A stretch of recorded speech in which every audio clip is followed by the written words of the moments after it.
সামাজিক সাংস্কৃতিক অনুষ্ঠানসমূহ চলি আছে আৰু ইয়াৰ জাৰবৰীৰ ঐতিহ্য হৈছে জাৰবৰী উন্নয়ন খণ্ড। অসমত যেতিয়া উন্নয়ন খণ্ডৰ যি চিষ্টেম আৰম্ভ হৈছিলে তেতিয়া প্ৰথম জাৰবৰী উন্নয়ন খণ্ড আৰম্ভ হৈছিলে আৰু সেই ঐতিহ্যপূৰ্ণ উন্নয়ন খণ্ডটো তেওঁলোকে উঠাই নিয়াৰ একো অভিসন্ধি ৰচনা কৰিছে। আমাৰ ইয়াতে জনপ্ৰতিনিধিসকলে আমাক ৰাইজসকলক এই 33-34খন গাঁৱৰ ৰাইজক অন্ধকাৰত ৰাখি এই এক বৃহৎ যি অভিসন্ধি ৰচনা কৰিছে তাৰ খবৰ আমাক দিয়া নাই। ইতিমধ্যে গাঁও বুঢ়াসকলক মাতি আনি ডিচি অফিচত তেওঁলোকে মিটিং কৰিছে, ন' অবজেকশ্যন লৈছে যে জাৰবৰীৰ পৰা উন্নয়ন খণ্ড আঁতৰ হোৱাৰ ক্ষেত্ৰত, স্থানান্তৰ হোৱাৰ ক্ষেত্ৰত কিবা আপত্তি আছে নেকি, তেনেধৰণৰ এক মিটিং কৰি গাঁও বুঢ়াসকলক মাতিছে। কিন্তু ৰাইজক এই খবৰৰ পৰা দূৰত ৰখা হৈছে। গতিকে আমি যোনে এই কাৰ্যক সমাপন কৰিছে তাক আমি তীব্ৰ ভাষাৰে নিন্দা কৰিছোঁ, কাৰণ জাৰবৰীৰ এই ঐতিহ্য আমাৰ বাহাল থাকিব লাগিব। জাৰবৰীৰ সম্পত্তি আমি জাৰবৰীৰ লগত ৰাখিব বিচাৰিম। ইয়াক লৈ পেলাই ৰাজনীতিকৰণ আপোনালোকে দেখিছে আজি আধা ঘণ্টাৰ ভিতৰত ডিচিশ্যন লোৱাৰ পিছত জাৰবৰী অঞ্চলত কিমান সংখ্যক ৰাইজ ওলাই আহিছে এই সিদ্ধান্তটোৰ বিৰুদ্ধে। গতিকে পৰৱৰ্তী সময়তো আমাৰ পুৰুষ মহিলা শিশুকে ধৰি মহিলাসকলো ওলাই আহিব আমাৰ এই প্ৰতিবাদ কাৰ্যসূচী ৰূপায়ণ কৰিবলৈ। বিধায়কগৰাকীৰ ভূমিকা হৈছে তেওঁ কোনো ধৰণৰ আমাক ইনফৰমেশ্যন দিয়া নাই। এনেকুৱা ধৰণৰ এটা ডাঙৰ অনুষ্ঠান আমাৰ ইয়াৰ পৰা যাব ওলাইছে, তেওঁ বিধায়ক হিচাপে এই খবৰটো পাইছে, কিন্তু আমাক অন্ধকাৰত ৰাখিব চেষ্টা কৰা হৈছে। কি কাৰণত অন্ধকাৰত ৰাখিব চেষ্টা কৰিছে সেয়া আমি ৰাইজে নাজানো, কিন্তু আমি ৰাইজে এই কাৰ্যালয় যাব দিয়া নহ'ব। কিছু গাঁও পঞ্চায়ত বাহিৰত নি কিছু গাঁও পঞ্চায়তক ইনক্লুড কৰি ৰাণী চয়নী বৰদোৱাৰ উন্নয়ন খণ্ড গঠন কৰা হ'ল। এই ক্ষেত্ৰত আমাৰ আপত্তি কৰিবলগীয়া বিশেষ কথা নাছিল, কিন্তু এই পুনৰ নিৰ্ধাৰণ কাৰ্যসূচীৰ গাইডলাইন যি আছিল তাত স্পষ্টভাৱে উল্লেখ কৰা আছিল এটা কথা যে এটা বিধানসভা সমষ্টিত মেক্সিমাম 3টা ব্লক থাকিব পাৰে আৰু কোনো ধৰণৰ নতুন ব্লক কনষ্ট্ৰাকশ্যন হ'ব নোৱাৰে বা তাৰ কাৰণে কোনো ফাণ্ডো গভৰ্ণমেণ্টে এলট নিদিয়ে। কিন্তু তাৰ পৰৱৰ্তী কাৰ্যসূচীত আমি গম পালো যে চয়নী বৰদোৱাৰ ব্লকটো ৰাণী চয়নী বৰদোৱাৰ ব্লক হ'বলৈ গৈ আছে আৰু যিহেতু এই দুয়োটা ব্লকৰ 3খন জিপি ৰাণী ব্লকত অন্তৰ্ভুক্ত আছিল, সি চয়নী ৰাণী বৰদোৱাৰ ব্লকত আহিল। এতিয়া ৰাণী অঞ্চলৰ পৰা প্ৰতিবাদ আহিল যে ৰাণী ব্লকটো উঠাই নিব নালাগে। এই ক্ষেত্ৰত আমাৰ আপত্তি কৰিবলগা একো নাছিল, কিন্তু তাৰ পৰৱৰ্তী কাৰ্যসূচীত এনেকুৱা এক সিদ্ধান্তৰ কথা আমি গম পালো যে ৰাণী ব্লকটো আৰু চয়নী বৰদোৱাৰ ব্লকটো দুয়োটা অফিচে ভাঙি এক নতুন ঠাইত নতুনভাৱে এটা কনষ্ট্ৰাকশ্যন আৰম্ভ কৰি ব্লকটো উঠাই নিব।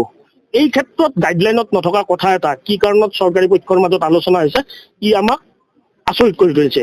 1 নম্বৰ। 2 নম্বৰ কথা হৈছে পলাশবাৰী সমষ্টিৰ ঐতিহ্যমণ্ডিত এই ব্লকটো, কাৰণ ব্লক যেতিয়াই গঠন হৈছিল এই ব্লকটো গঠন হৈছিল পলাশবাৰী সমষ্টিত। পৰৱৰ্তী সময়ত এই ব্লকটোৰ কাৰ্যসূচী বৃহত্তৰ পৰিসৰত থকাৰ বাবে ইয়াৰ পৰা ৰামপুৰলৈকে স্থানান্তৰ কৰা হয় এটা শাখা ইয়াৰ। তাৰপিছত এতিয়া যদি এই অফিচটো ইয়াৰ পৰা লৈ যায় তেতিয়াহ'লে ইয়াত থকা 35খন গাঁৱৰ এটা সমস্যাৰ সৃষ্টি হ'ব, কাৰণ জীৱন আৰু জীৱিকাবোৰ এই ব্লকটোক লৈ জড়িত। এই 35খন গাঁৱৰ মধ্যমণি জাৰবৰী এক ব্যৱসায়িক কেন্দ্ৰস্থল। এই ব্যৱসায়িক কেন্দ্ৰস্থলটোৰ এক ভূমিকা পালন কৰি আহিছে এই ব্লক অফিচটো, কাৰণ ইয়াত যাতায়াতৰ সুবিধা আছে, মানুহৰ অহা যোৱা হয়, মানুহৰ ভাৱৰ আদান প্ৰদান হয়তো এক ব্যৱসায়িক ক্ষেত্ৰলৈকে জড়িত হৈছে। ইয়াৰ মানুহবোৰ ভৱিষ্যতে লঘনে যিখিনি ল'ৰাই ব্যৱসায় কৰি আছে এইখিনি খিলঞ্জীয়া ল'ৰা, ইয়াত কোনো বেলেগ ব্যৱসায়ী নাই। খিলঞ্জীয়া ল'ৰাখিনি কালি লঘনে থাকিব লগা অৱস্থাত আহিব আৰু এই কাৰ্যসূচীৰ আমি তীব্ৰ বিৰোধিতা কৰিছো জাৰবৰী নাগৰিক সমাজে। মুঠতে জাৰবৰী ফাৰ্ষ্ট, আমাৰ নীতি হৈছে জাৰবৰী ফাৰ্ষ্ট। জাৰবৰীৰ সম্পদ কোনো পৰ্যায়ে ইয়াৰ পৰা স্থানান্তৰ কৰিব আমি নিদিওঁ। ইয়াত যিকোনো ধৰণৰ কাৰ্যসূচী ল'বলৈ আমি বাধ্য থাকিম। এয়া মাত্ৰ আমি আধা ঘণ্টা পোৱা এক সিদ্ধান্ত আপোনালোকে দেখিছে। প্ৰত্যেকখন দোকান পাহাৰ বজাৰ বন্ধ কৰি, আজি বজাৰৰ দিন সকলোৱে বন্ধ কৰি ইয়াত অংশগ্ৰহণ কৰিছে। ভৱিষ্যতে প্ৰত্যেকখন গাঁৱৰ প্ৰতিনিধি লৈ প্ৰয়োজন সাপেক্ষে প্ৰত্যেক ঘৰ মানুহৰ চোতালত গৈ আমি প্ৰত্যেক ঘৰ মানুহৰ প্ৰত্যেকজন ব্যক্তি লৈ আমি ইয়াত আন্দোলন কৰিম। চৰকাৰে যি সিদ্ধান্ত লৈ ল'ব, কোনোবাক যদি জেলত দিয়ে আপোনালোকে জানিব, 10জনক যদি জেলত দিয়ে 20জন পিছদিনা ওলাই আহিব। তেনেকুৱা ধৰণৰ এক চেইন প্ৰগ্ৰেম আমি আৰম্ভ কৰিম আৰু এইটোত আমি অটল। কোনো ধৰণৰ ৰাজনৈতিকভাৱে বুলি নহয়, ছচিয়েল ৰাজনৈতিক কোনো ধৰণৰ কম্প্ৰমাইজে ইয়াতে নচলিব, কাৰো লগতে কম্প্ৰমাইজ নচলিব। আমি এইকাৰণে কৈছো আমাৰ নীতি হ'ব জাৰবৰী ফাৰ্ষ্ট। এই নীতিৰে আমি আগবাঢ়িম। বিধায়কগৰাকীৰ লগত কথা পাতিছো, তেওঁ এই সম্পৰ্কত তেওঁ কৈছে যে তেনেকুৱা সিদ্ধান্ত হোৱা নাই, কিন্তু অফিচিয়েলি আমি কিছু কথা গম পাইছো। তেওঁৰ লগতে পৰৱৰ্তী সময়ত আমি আলোচনা কৰিম। নাগৰিক সমাজৰ ভিতৰত ব্যক্তিগতভাৱে বিভিন্নজনৰ লগতে কথা চলি আছে, বিভিন্নজনৰ পৰা আমি পদক্ষেপ গ্ৰহণ কৰিছো। তো তেনেকুৱাই কথাবোৰ ভৱিষ্যতে আমি জানিবলৈ চেষ্টা কৰিম তেওঁৰ পৰা। প্ৰতিবাদ কৰিব প্ৰথম কথা হৈছে মই ৰাজনৈতিক ব্যক্তি নহয়, মই ৰাজনৈতিক পদবীধাৰী ব্যক্তি নহয়। আদৰ্শগতভাৱে মই ৰাজনৈতিকভাৱে কাৰোবাক সমৰ্থন কৰো আৰু সেই আদৰ্শৰ নীতিতে গৈ মই যি দলক কৰো সেই দলৰ আদৰ্শই হৈছে প্ৰথম সমাজ, দ্বিতীয় দল, তৃতীয় ব্যক্তি। তো সমাজখন যিহেতু এইটো যিটো সামাজিক সমস্যা, তো সেই দলৰ আদৰ্শ মোৰ নিজৰ যি আদৰ্শ আৰু এই দলৰ আদৰ্শ এক আদৰ্শলৈ আমি সমাজৰ কাৰণে আজি ওলাই আহিছো আৰু এই প্ৰতিবাদ কাৰ্যসূচী আমি চলাই যাম যেতিয়ালৈকে কনচাৰ্ণ ডিপাৰ্টমেণ্টে আমাক এই ব্লকটো ইয়াতে থাকিব বুলি কথা নিদিয়ে তেতিয়ালৈকে আমাৰ কাৰ্যসূচী চলি যাব।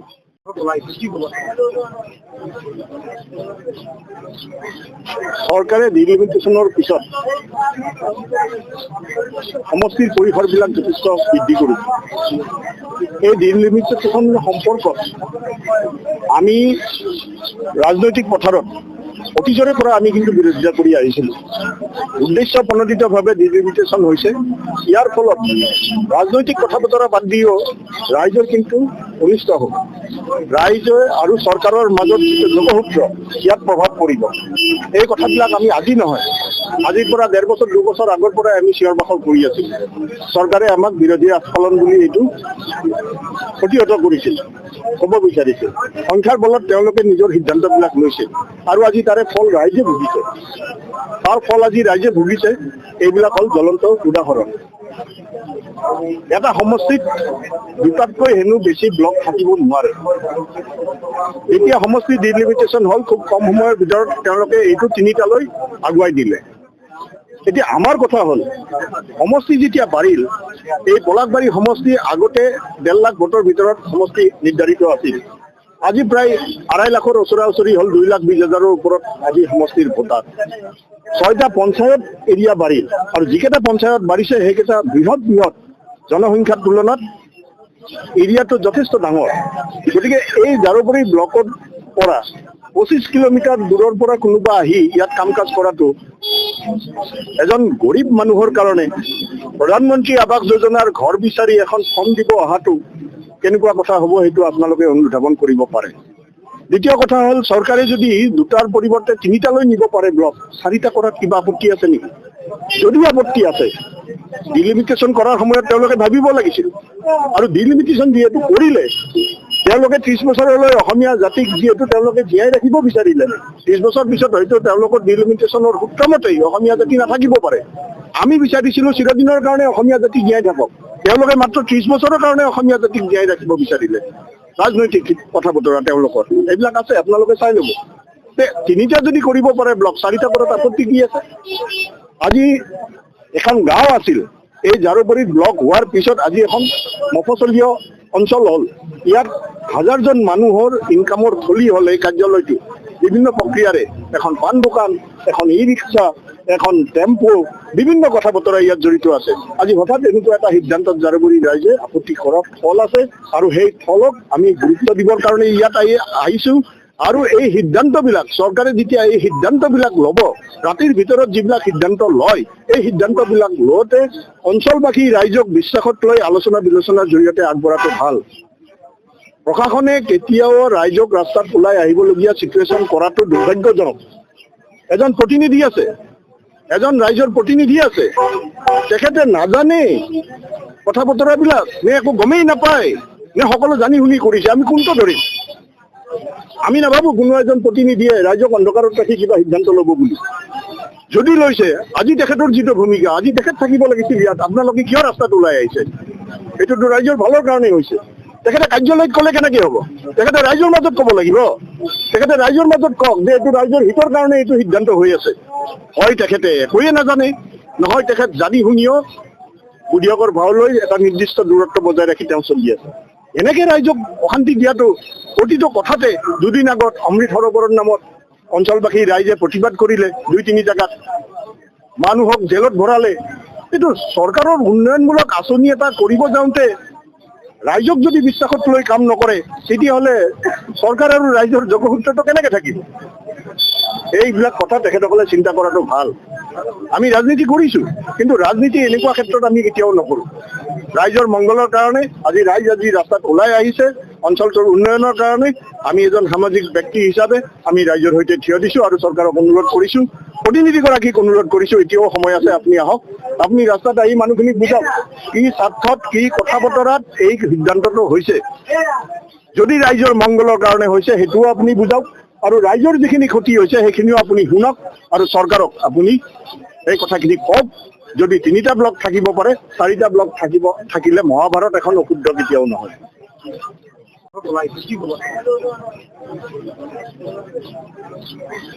চৰকাৰে ডিলিমিটেশ্যনৰ পিছত সমষ্টিৰ পৰিসৰবিলাক যথেষ্ট বৃদ্ধি কৰিছে। এই ডিলিমিটেশ্যন সম্পৰ্কত আমি ৰাজনৈতিক পথাৰত অতীজৰে পৰা আমি কিন্তু বিৰোধিতা কৰি আহিছিলোঁ। উদ্দেশ্য প্ৰণোদিতভাৱে ডিলিমিটেশ্যন হৈছে। ইয়াৰ ফলত ৰাজনৈতিক কথা বতৰা বাদ দিও ৰাইজৰ কিন্তু অনিষ্ট হ'ব। ৰাইজে আৰু চৰকাৰৰ মাজত যিটো যোগসূত্ৰ ইয়াত প্ৰভাৱ পৰিব। এই কথাবিলাক আমি আজি নহয়, আজিৰ পৰা 1.5 বছৰ 2 বছৰ আগৰ পৰাই আমি চিঞৰ বাখৰ কৰি আছিলোঁ। চৰকাৰে আমাক বিৰোধী আস্ফালন বুলি এইটো প্ৰতিহত কৰিছিল, ক'ব বিচাৰিছিল। সংখ্যাৰ বলত তেওঁলোকে নিজৰ সিদ্ধান্তবিলাক লৈছিল আৰু আজি তাৰে ফল ৰাইজে ভুগিছে। তাৰ ফল আজি ৰাইজে ভুগিছে। এইবিলাক হ'ল জ্বলন্ত উদাহৰণ। এটা সমষ্টিত দুটাতকৈ হেনো বেছি ব্লক থাকিব নোৱাৰে।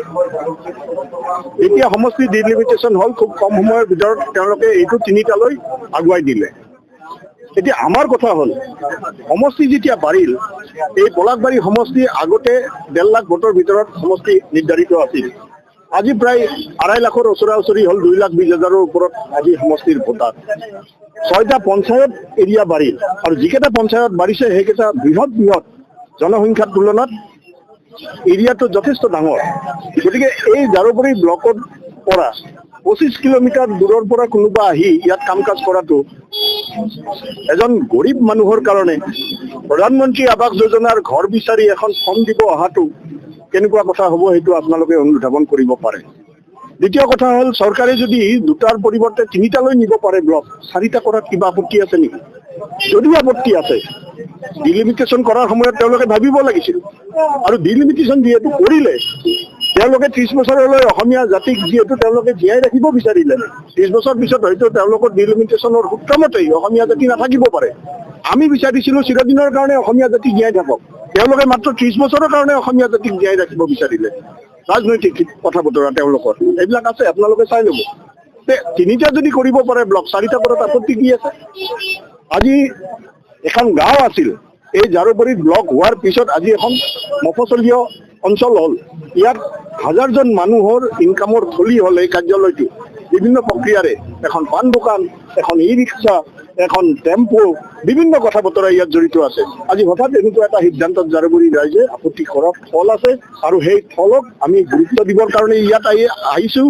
আৰু এই সিদ্ধান্তবিলাক চৰকাৰে যেতিয়া এই সিদ্ধান্তবিলাক ল'ব, ৰাতিৰ ভিতৰত যিবিলাক সিদ্ধান্ত লয়, এই সিদ্ধান্তবিলাক লওঁতে অঞ্চলবাসী ৰাইজক বিশ্বাসত লৈ আলোচনা বিলোচনাৰ জৰিয়তে আগবঢ়াটো ভাল। প্ৰশাসনে কেতিয়াও ৰাইজক ৰাস্তাত ওলাই আহিবলগীয়া চিটুৱেশ্যন কৰাটো দুৰ্ভাগ্যজনক। এজন প্ৰতিনিধি আছে, এজন ৰাইজৰ প্ৰতিনিধি আছে, তেখেতে নাজানে কথা বতৰাবিলাক, নে একো গমেই নাপায়, নে সকলো জানি শুনি কৰিছে? আমি কোনটো ধৰিম? আমি নাভাবোঁ কোনো এজন প্ৰতিনিধিয়ে ৰাইজক অন্ধকাৰত ৰাখি কিবা সিদ্ধান্ত ল'ব বুলি। যদি লৈছে, আজি তেখেতৰ যিটো ভূমিকা, আজি তেখেত থাকিব লাগিছিল ইয়াত। আপোনালোকে কিয় ৰাস্তাত ওলাই আহিছে? এইটোতো ৰাইজৰ ভালৰ কাৰণেই হৈছে। তেখেতে কাৰ্যালয়ত ক'লে কেনেকৈ হ'ব? তেখেতে ৰাইজৰ মাজত ক'ব লাগিব। তেখেতে ৰাইজৰ মাজত কওক যে এইটো ৰাইজৰ হিতৰ কাৰণে এইটো সিদ্ধান্ত হৈ আছে। হয় তেখেতে একোৱে নাজানে, নহয় তেখেত জানি শুনিও বুদ্ধিয়কৰ ভাও লৈ এটা নিৰ্দিষ্ট দূৰত্ব বজাই ৰাখি তেওঁ চলি আছে। এনেকে ৰাইজক অশান্তি দিয়াটো, প্ৰতিটো কথাতে 2 দিন আগত অমৃত সৰোবৰৰ নামত অঞ্চলবাসী ৰাইজে প্ৰতিবাদ কৰিলে 2-3 জেগাত, মানুহক জেলত ভৰালে। এইটো চৰকাৰৰ উন্নয়নমূলক আঁচনি এটা কৰিব যাওঁতে ৰাইজক যদি বিশ্বাসত লৈ কাম নকৰে, তেতিয়াহ'লে চৰকাৰ আৰু ৰাইজৰ যোগসূত্ৰটো কেনেকৈ থাকিব? এইবিলাক কথা তেখেতসকলে চিন্তা কৰাটো ভাল। আমি ৰাজনীতি কৰিছোঁ, কিন্তু ৰাজনীতি এনেকুৱা ক্ষেত্ৰত আমি কেতিয়াও নকৰোঁ। ৰাইজৰ মংগলৰ কাৰণে আজি ৰাস্তাত ওলাই আহিছে, অঞ্চলটোৰ উন্নয়নৰ কাৰণে। আমি এজন সামাজিক ব্যক্তি হিচাপে আমি ৰাইজৰ সৈতে থিয় দিছোঁ আৰু চৰকাৰক অনুৰোধ কৰিছোঁ, প্ৰতিনিধিগৰাকীক অনুৰোধ কৰিছোঁ, এতিয়াও সময় আছে, আপুনি আহক, আপুনি ৰাস্তাত আহি মানুহখিনিক বুজাওক কি স্বাৰ্থত, কি কথা বতৰাত এই সিদ্ধান্তটো হৈছে। যদি ৰাইজৰ মংগলৰ কাৰণে হৈছে সেইটোও আপুনি বুজাওক, আৰু ৰাইজৰ যিখিনি ক্ষতি হৈছে সেইখিনিও আপুনি শুনক, আৰু চৰকাৰক আপুনি এই কথাখিনি কওক। যদি 3টা ব্লক থাকিব পাৰে, 4টা ব্লক থাকিলে মহাভাৰত এখন অশুদ্ধ কেতিয়াও নহয়। জাৰুবাৰীস্থিত যিটো চয়ানী বৰদুৱাৰ উন্নয়ন খণ্ড, সেইটো স্থানান্তৰ কৰাৰ ক্ষেত্ৰত ৰাইজে ইয়াৰে বিৰূপ প্ৰতিক্ৰিয়া দিছে। আপুনি কি ক'ব? আচলতে এইটো বৰ দুৰ্ভাগ্যজনক আমাৰ কাৰণে, আমাৰ গোটেই অঞ্চলবাসীৰ কাৰণে, যে আমাৰ জাৰুবাৰীৰ চয়ানী বৰদুৱাৰ ব্লক যিটো আছিল, এই ব্লকটো ইয়াৰ পৰা স্থানান্তৰ কৰি আন ঠাইলৈ নিয়াৰ ইতিমধ্যে সম্পূৰ্ণ প্ৰস্তুতি তেওঁলোকে গোপনীয়ভাৱে আৰম্ভ কৰিছে। আৰু এই গোপনীয়তাৰ মাজত অভিসন্ধি থকা বুলি আমি অনুমান কৰিছোঁ। বিধায়ক, আমাৰ এজন বিধায়ক থকাৰ পিছতো এই বিধায়কজনে সম্পূৰ্ণ নীৰৱ ভূমিকা গ্ৰহণ কৰাৰ কাৰণে আমি অত্যন্ত দুখ প্ৰকাশ কৰিছোঁ। আৰু তেওঁৰ মাধ্যমেদি আমি আমাৰ মানুহখিনি এটা বিকল্প ব্যৱস্থা গ্ৰহণৰ বাবে আজি প্ৰতিবাদী কাৰ্যসূচী জাৰুবাৰী গোটেই অঞ্চলবাসী ৰাইজৰ হৈ জাৰুবাৰীত আজি বন্ধ ঘোষণা কৰিলে। এই বন্ধৰ প্ৰভাৱ যথেষ্টভাৱে পৰিলক্ষিত হ'ল, মানুহ যথেষ্টখিনি হ'ল। আৰু ইয়াৰ পৰিপ্ৰেক্ষিতত আমি এটা কথাই ক'ব বিচাৰোঁ যে ইয়াৰ যিটো আন্তঃগাঁথনি, এই আন্তঃগাঁথনি সম্পূৰ্ণ বিধ্বংস হোৱাৰ কাৰণে ইতিমধ্যে আগবাঢ়িছে। ইতিমধ্যে আমি গম পোৱা মতে এই কথাখিনি কাকো নজনোৱাকৈ ওপৰ মহলৰ লগত সম্পূৰ্ণ যোগাযোগ ৰাখি তেওঁলোকে এই যে স্থানান্তৰ প্ৰক্ৰিয়াৰ কাৰণে ইতিমধ্যে আগবাঢ়িছে। আৰু এই প্ৰক্ৰিয়াত আমি কোনো কাৰণতে সহ্য কৰা নহ'ব। ইয়াৰ যিকোনো বিকল্প ব্যৱস্থা গ্ৰহণৰ কাৰণে আমি সাজু আছোঁ। এই অঞ্চলবাসী ৰাইজৰ দুখ দুৰ্দশাৰ কথা চিন্তা কৰি আমি আগবাঢ়িছোঁ। আজিৰ পৰাই আৰম্ভ হ'ব আমাৰ এই প্ৰতিবাদী কাৰ্যসূচী। এই প্ৰতিবাদী কাৰ্যসূচীৰ মাজতে আমি মাননীয় মুখ্যমন্ত্ৰী মহোদয়ক লগ কৰাৰ কাৰণেও আমি ইতিমধ্যে সিদ্ধান্ত গ্ৰহণ কৰিছোঁ। আমি আশা কৰোঁ অহা দিনবিলাকত ইয়াৰ এনেকুৱা আত্মঘাতী সিদ্ধান্ত নলৈ এই জাৰুবাৰীতে এই ব্লকখন থকাৰ কাৰণে যো জা চলাব বুলি আমি আশা ৰাখিছোঁ। যিহেতু ছাৰ আপুনি